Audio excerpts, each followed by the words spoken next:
few years on the Backyard Farmer Garden, we have talked about raised beds and the benefits of the raised beds.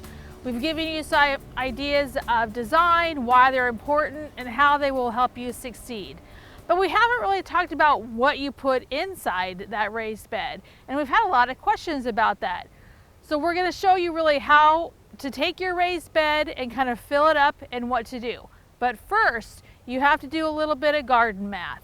The garden math involves making sure that you know the dimensions. So you have to know the length and the width and the height. And make sure you use all the same dimensions. A lot of times we'll measure this height in inches and we'll measure the length and the width in feet, but make sure that you keep them all in feet. So you may have to do a little bit of conversion when you do that. This bed is 4 by 8 by 32 inches, which turns out to be 2.6 feet. So you take that, multiply all three of those numbers together, and you get 83 cubic feet. Now, often you're going to go to a landscape company, most likely, to order bulk if you're going to get that much soil. You can get it by bags, but I suggest getting it by bulk and have it delivered because it's going to be a lot easier.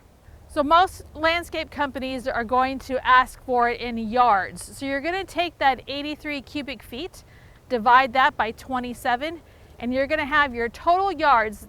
This one will be a little over 3 yards to fill completely.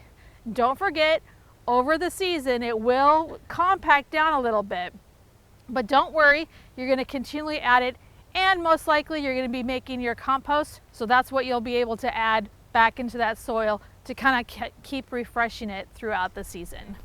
Oftentimes, if you have multiple of these big beds, you'll actually may want to think about kind of filling that bottom, and that's where we're going to come in and kind of figure that out a little bit more. You can actually put cardboard on the bottom. That's really going to help decompose it, and that will help stop some of those weeds from coming up, especially that nasty bindweed.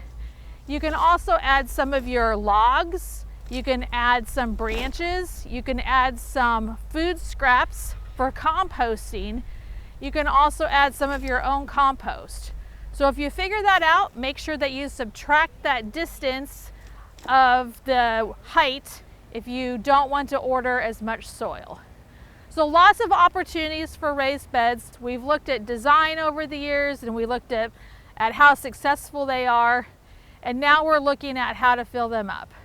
So try raised beds. They're a fantastic way to help you succeed and do well in your backyard for growing all of your produce.